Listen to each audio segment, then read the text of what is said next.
টি-20-র লড়াই শেষ। টেস্ট ও ওয়ানডের পর টি-20-র শুরুটাও আশানুরূপ হয়নি বাংলাদেশের জন্য। সিরিজের দ্বিতীয় ম্যাচে ঘুরে দাঁড়াতে মরিয়া টাইগাররা।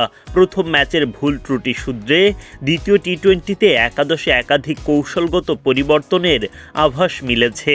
জিম্বাবুয়ের বিপক্ষে সিরিজে টিকে থাকার লড়াইয়ে কেমন হতে পারে টিম বাংলাদেশের সেরা একাদশ, সেটাই দেখে নেওয়া যাক এক নজরে।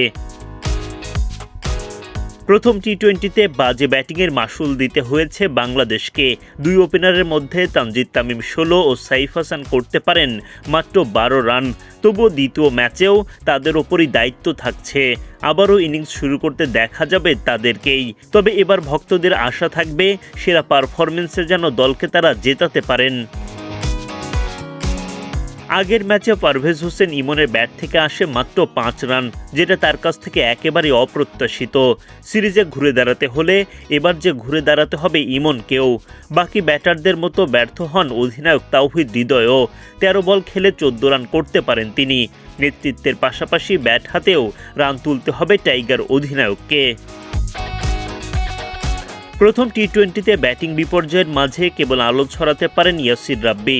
38 বলে 2-4 ও 3 ছক্কায় তিনি করেন 54 রান। রাব্বির কাছে প্রত্যাশা থাকবে তিনি যেন ধারাবাহিকতা ধরে রাখেন।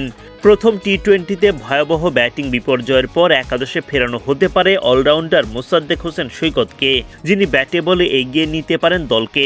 সৈকত ফিরলে জায়গা হারাতে পারেন নুরুল হাসান সোহান কিংবা শেখ মেহেদী। যদি সোহান জায়গা হারান, উইকেট কিপিংয়ের দায়িত্ব যাবে পারভেজ ইমনের কাঁধে। যদিও এখনও কোনো সিদ্ধান্তই চূড়ান্ত নয়। আগের ম্যাচে বোলিংয়ে খরুচে ছিলেন শেখ মেহেদী। 4 ওভারে 41 রান খরচায় থাকেন উইকেট শূন্য। যদিও ব্যাটিংয়ে নেমে 18 বলে 19 রান করেন। এই দফা সুযোগ পেলে ব্যাটে বলে সেরাটা দিতে হবে তাকে।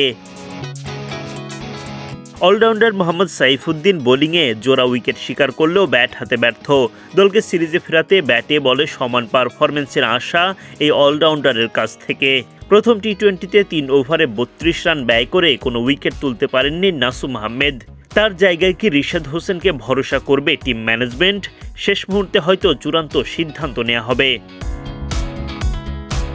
অলরাউন্ডার মোহাম্মদ সাইফুদ্দিনের সঙ্গে পেস ইউনিটে থাকবেন তাসকিন আহমেদ ও নাহিদ রানা।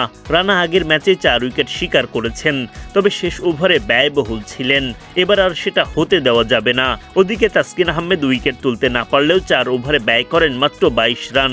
দলকে জেতাতে এই পেসারকে আবারও জ্বলে উঠতে হবে। শেষ পর্যন্ত একাদশ যেমনই হোক না কেন, এই ম্যাচে জয়ের বিকল্প নেই টাইগারদের সামনে।